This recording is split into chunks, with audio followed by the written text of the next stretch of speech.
Jimmy Hall's Last Flight, A Tale from Fighting the Flying Circus by Eddie Rickenbacker. Ladies and gentlemen, welcome to an in-depth exploration of a remarkable chapter from World War I aviation history. Today, we delve into Jimmy Hall's Last Flight, a profound narrative from Eddie Rickenbacker's seminal work, Fighting the Flying Circus. This account not only chronicles the bravery and technical prowess of early aviators, but also offers a meticulous examination of aerial combat tactics and the indomitable spirit of those who took to the skies during one of history's most tumultuous periods. Eddie Rickenbacker, an American aviation pioneer, emerged as the United States' most successful fighter ace during World War I, with 26 aerial victories to his name. His experiences provide invaluable insights into the early days of combat aviation, a field characterized by rapid technological advancements and daring dogfights. In his book, Fighting the Flying Circus, Rickenbacker offers a first-hand account of aerial warfare on the Western Front. Chapter 6, titled Jimmy Hall's Last Flight, is particularly significant. It not only recounts the perilous missions undertaken by the pilots, but also underscores the camaraderie and strategic complexities of aerial combat in 1918. On May 6, 1918, a Monday etched into the annals of aviation history, the 94th Aero Squadron, already stationed at their aerodrome, witnessed the arrival of their compatriots, the 95th Squadron. Both units, having completed rigorous gunnery training at Cazaux, were now poised to engage in the theater of war. This convergence marked a pivotal moment, as no other American squadrons in France would collectively amass such a formidable record of victories and operational hours over enemy lines. The 95th Squadron, mirroring the caliber of the 94th, boasted an assemblage of distinguished aviators. Their leader, Captain John Mitchell of Boston, was an alumnus of prestigious institutions, Fay School, St. Mark's, and Harvard University. Among the pilots was Quentin Roosevelt, the youngest son of former U.S. President Theodore Roosevelt. Despite the weight of his familial legacy, Quentin was determined to earn his place through merit rather than name. His humility and dedication quickly earned him the respect and affection of both enlisted men and fellow officers. An illustrative episode of his character occurred when he was prematurely appointed as a flight commander, an honor likely influenced by his surname. Recognizing his own inexperience, Quentin attempted to decline the position, apprehensive that his leadership might endanger his more seasoned pilots. However, when ordered to accept, he ingeniously decided to lead in title only. He convened his flight and proposed that the most experienced among them should assume actual command during missions. The morning of May 7, 1918. The following day, at approximately 0800 hours, the tranquility of the aerodrome was interrupted by an urgent telephone alert from French headquarters.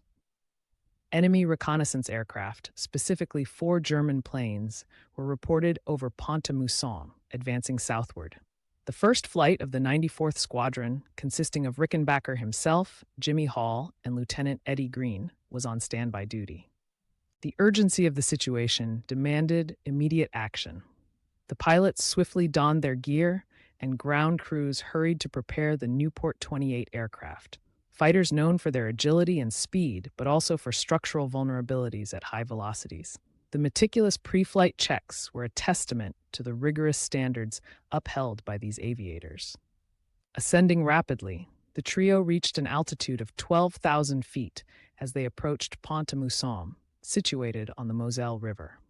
Their initial scan revealed no immediate threats, prompting a broader surveillance of the front lines. Utilizing the vantage point afforded by their elevation, they observed the meandering course of the Moselle and the distant fortifications near Saint-Mihiel. Their vigilance was soon rewarded when they detected a German Albatros 2-seater aircraft approximately 2 to 3 miles within Allied territory near Beaumont. This aircraft was likely conducting artillery spotting or reconnaissance missions. Recognizing the strategic imperative, the pilots maneuvered to intercept. They communicated their intentions through wing dips, a standard nonverbal signal in formation flying, and initiated a coordinated dive toward the unsuspecting enemy.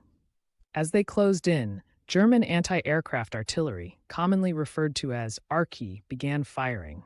Notably, the bursts of black smoke were not aimed at the American planes, but appeared to be signaling the German aircraft. This technique involved firing shells that exploded at the altitude of the approaching fighters, alerting friendly aircraft to the presence, number, and altitude of enemy units. This sophisticated form of communication reflected the advanced integration between German ground forces and their air units, a tactical advantage that the Allies had yet to fully replicate. Amidst these developments, Rickenbacker noticed 4 false D-3 scouts approaching from the direction of Pont-à-Mousson. These aircraft, equipped with twin 7.92mm LMG 0815 machine guns, posed a significant threat: the aerial combat. Confronted with this new threat, Captain Hall initially appeared to adjust course deeper into enemy territory, a maneuver that puzzled Rickenbacker. Realizing the potential danger, Rickenbacker signaled Hall, and the formation reoriented to engage the false scouts from a position of altitude superiority. Initiating the attack, Rickenbacker selected the rearmost false as his target. Exploiting the Nieuport's diving capabilities, he closed the distance rapidly. At approximately 200 yards, he opened fire with his Vickers machine gun, calibrated to fire at a rate of 650 rounds per minute. His rounds found their mark, perforating the false's wings and fuselage. Closing to within 50 yards, the German aircraft pitched over and entered an uncontrolled spin, a vrille. Rickenbacker executed an immediate zoom climb to regain altitude and situational awareness. Vigilance was paramount, as losing track of adversaries could result in a deadly surprise. To his relief, no enemy aircraft were on his tail. However, he observed Lieutenant Green engaged in a perilous duel. Green's Nieuport was in a steep dive, with a false in close pursuit. Demonstrating exceptional airmanship, Green abruptly pulled into a loop, a vertical climbing turn that momentarily inverted his aircraft, causing the pursuing false to overshoot. Green now occupied the offensive position, ultimately downing his adversary. Amidst the chaos, Rickenbacker realized that Captain Hall was no longer in sight. Upon regrouping with Green and safely crossing back over Allied lines, they landed and immediately sought information. Green recounted that he had last seen Hall diving onto a German aircraft.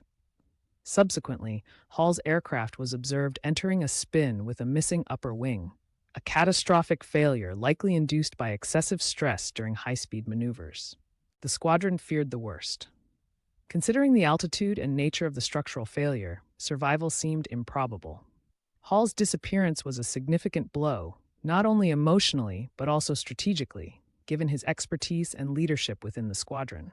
Contrary to their fears, approximately 1 month later, the squadron received an unexpected letter from Hall himself. Writing from a German hospital, he detailed his survival and captivity. Hall explained that his Nieuport's upper wing had detached due to the extreme velocities reached during his dive, an inherent risk given the aircraft's known structural limitations above speeds of 180 miles per hour. Despite the catastrophic damage, he managed to regain partial control at a dangerously low altitude, mitigating the crash impact. As he attempted to glide back towards Allied lines, a sudden jolt struck his aircraft. Upon inspection after the forced landing, it was evident that a German anti-aircraft shell, a dud, had struck his engine, causing immediate failure. Suffering a broken ankle, Hall was captured by German forces. His captors, pilots from the very squadron they had engaged, treated him with the professional courtesy often observed among aviators of the era. During his convalescence and captivity, Hall gained valuable insights into German aerial strategies and their perspective on the air war. The German pilots confirmed the loss of 2 aircraft during the engagement.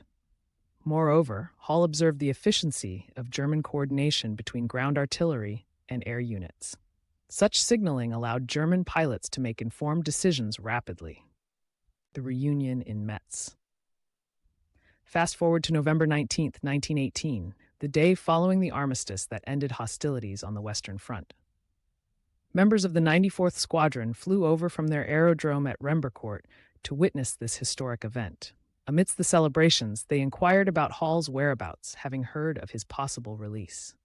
A local informed them that Hall had been liberated the previous day and was en route to Nancy, navigating the war-torn landscape with the aid of a cane due to his injury. A Upon their return to the aerodrome, confirmation awaited. Hall had indeed crossed back into friendly territory and proceeded to Paris for recuperation.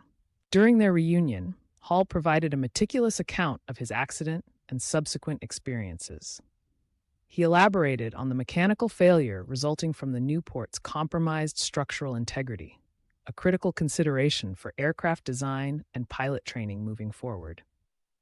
The incident of the dud shell striking his engine offered a rare case study in the survivability of aircraft under artillery fire. Hall's interactions with his German counterparts shed light on the mutual respect among pilots.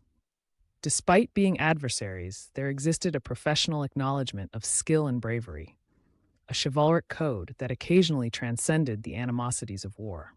The initial news of Hall's presumed death had a profound effect on the squadron. Ace pilot Raoul Lufberry, a close friend of Hall and a veteran of the Lafayette Escadrille, epitomized this response. Without uttering a word, he embarked on a solo mission deep into enemy territory. Demonstrating extraordinary skill and courage, Lufberry engaged multiple enemy aircraft, resulting in increased enemy aircraft losses.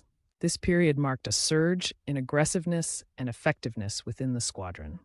The pilots channeled their grief into operational excellence. Jimmy Hall's last flight serves not only as a captivating narrative of individual heroism, but also as an illustrative case study in early 20th century aerial combat. The events encapsulate the multifaceted challenges faced by aviators. For experts and historians, Hall's experience underscores the critical importance of aircraft engineering, pilot training, and inter-unit coordination. Furthermore, the account highlights the evolution of aerial tactics, such as the use of anti-aircraft artillery for communication. Ultimately, the legacy of Jimmy Hall and his comrades in the 94th and 95th Squadrons is a testament to the courage, ingenuity, and resilience of those who paved the way in the early days of military aviation. Their stories continue to inform and inspire, offering valuable lessons for both current and future generations of aviators and military professionals. Thank you for joining us on this journey through a pivotal chapter in aviation history. If you found this analysis insightful, please consider subscribing for more in-depth explorations of military history and technology.